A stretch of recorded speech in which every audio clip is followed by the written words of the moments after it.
In this lesson, we discuss block swapping attack on block cipher scheme and replay attacks. We also introduce the defenses against these attacks and related fundamental cryptographic principles such as freshness and redundancy in the encrypted data. We know that both AES and DES encryption standards are monoalphabetic substitution cipher. Same plaintext with the same key in produce same ciphertext out. They are also block cipher. Long messages will be chopped into blocks for encryption.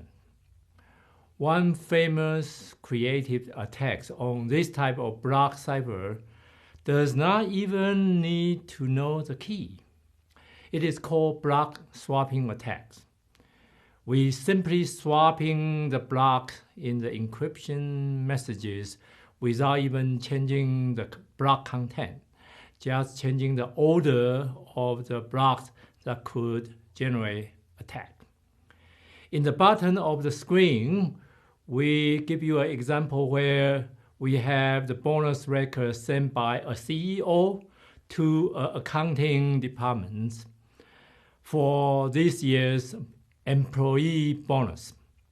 Here we assume the bonus records is encrypted using DES encryption standard with 64-bit equivalent of 8-byte block.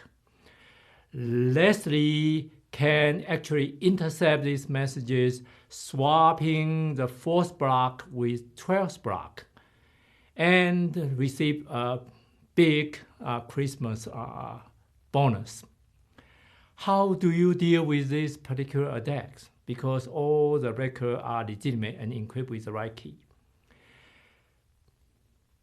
A simple strategy for analyzing cyber attacks and design the defense against them is for these 3 steps. Ask ourselves which basic security services the attack is aiming at. We examine whether such a basic security service is missing in the application, in the system, or not strong enough. The 3rd step, we look at and design the enhancement of the security system by adding those missing basic security service or improve the relative enhancement. This strategy can often be very helpful when you answer the security certificate tests. Now let us apply the strategies on the block swapping attack. First, let's compare with CIA, the 3 basic security services. We understand the block swapping attack is attack the integrity provided by the vulnerable systems. Okay, something is missing in terms of integrity enhancement. Actually, the integrity services is missing and not implemented at all in the original design.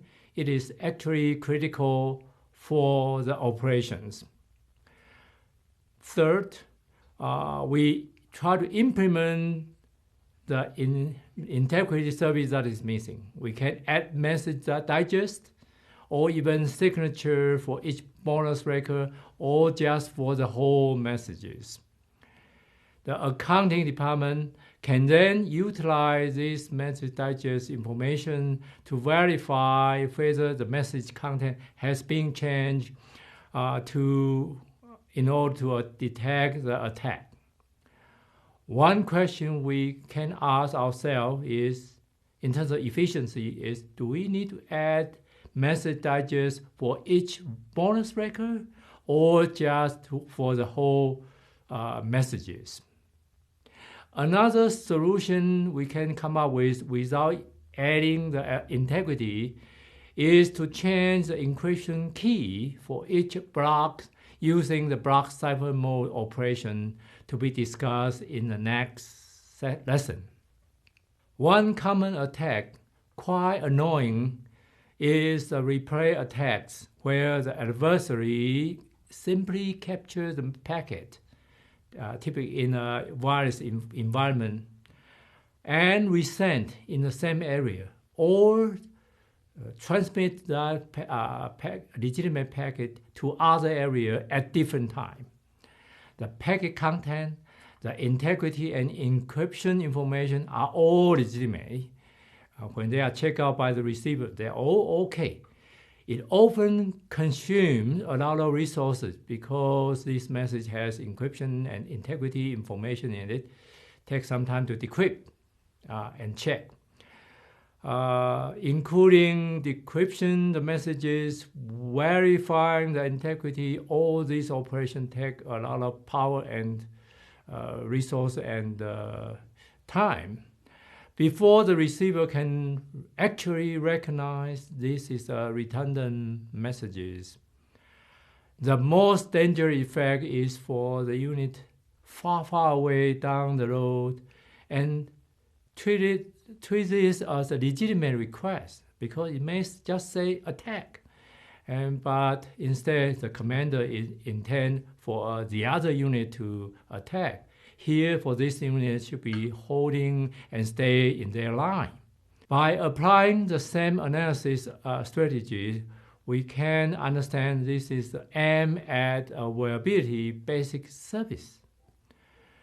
We can deal it as a freshness issues where the message can be include timestamp field and those received after a certain period of time, after original sending time should be discussed. But what if the system is congested and message got delayed? The delay could cause the time to be expired and the message probably will be interpreted should be thrown away by the receiver. And therefore, the solution is non-trivial. A typical solution here in this case is using nonce. Nonce can be used for replay attack, which is a special value or marker that can be used only once.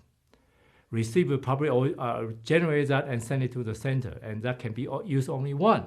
Receiver will keep track its usage and won't accept the second message using the same value. Clearly identify and narrowly specify the receiver can also prevent such attack to be accepted as an authorized request.